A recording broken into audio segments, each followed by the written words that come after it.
pourquoi notre réseau de transport en commun est déficient. En comparant le réseau de la ville de Montréal à celui de Paris, nous constatons ce qui suit.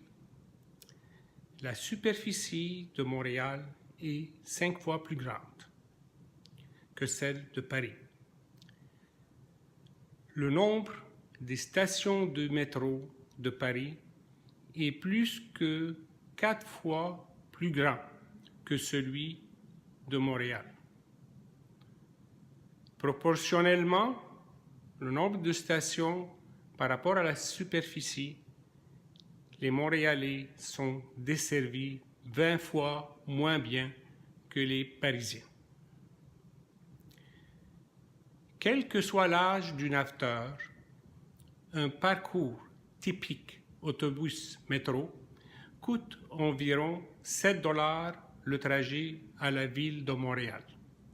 Ainsi, chaque personne qui utilise le transport en commun coûte aux contribuables 420 $ ou plus par mois, ce qui équivaut les frais de location d'une voiture, en plus des coûts associés, notamment essence, immatriculation et assurance.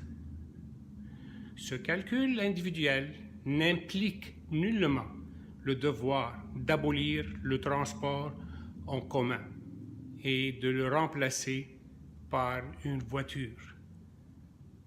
De plus, le coût perçu d'un trajet ne prend pas en compte les coûts additionnels causés par le transport en commun, comme la détérioration de la chaussée suite au passage des autobus. Un autobus est considéré un poids lourd et pour chaque passage, il use l'asphalte 12 000 fois plus que le passage d'une voiture. Ceci est sans compter la dégradation additionnelle en période de dégel. Le slogan souvent affiché, cet autobus remplace 50 voitures sur la route, n'est qu'un gros mensonge. Pour que ceci soit une réalité, il faut que chaque cabine soit bondée de passagers dès son point de départ et ce jusqu'à son terminus. Ce n'est malheureusement jamais le cas. D'autre part, contrairement à ce qu'on observe dans d'autres villes, les sièges de nos autobus ont un rembourrage très mince ou encore inexistant. Ils ne sont pas conçus pour le confort ni pour le support du dos du passager.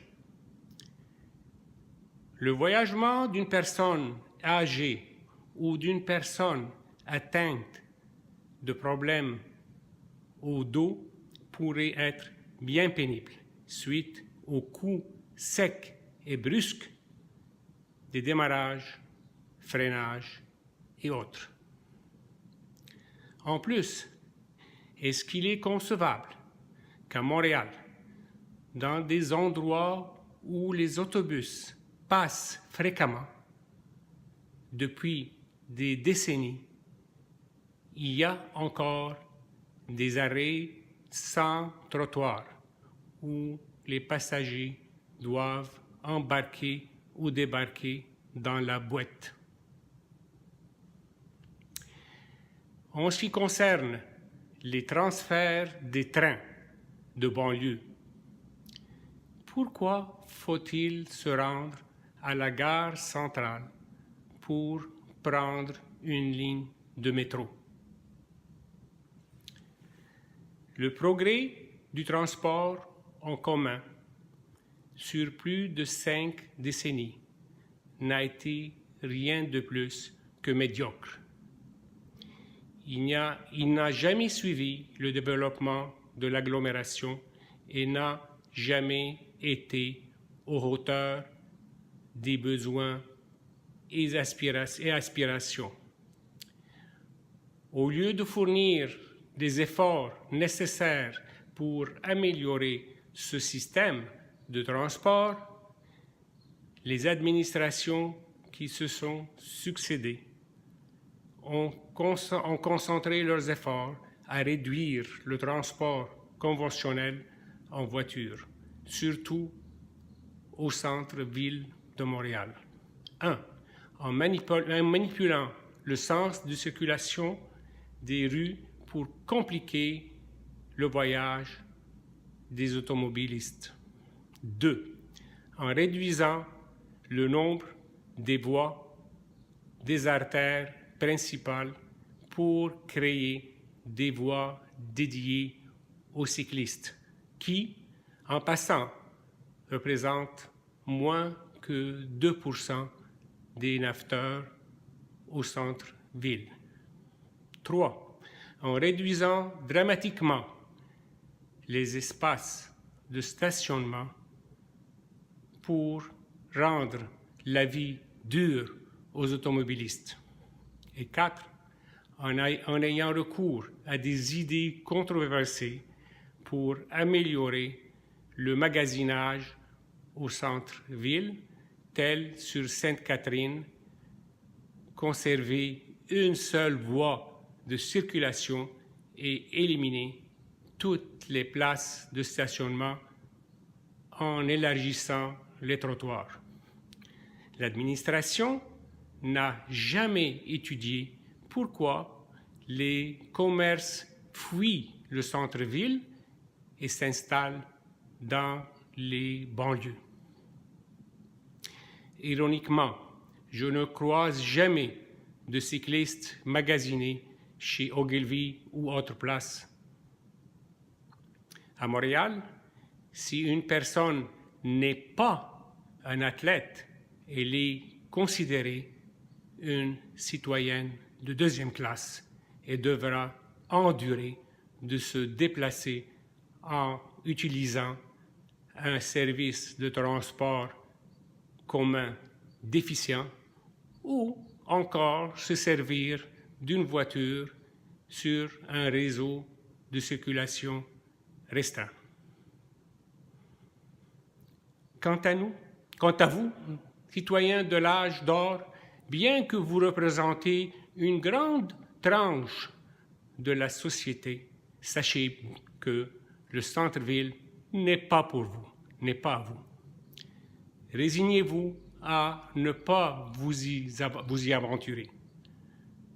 Par ailleurs, j'aimerais glisser quelques mots au sujet de la voie Camillien-Houde sur le Mont-Royal, qui sera bloquée suite à une décision de la Ville de Montréal.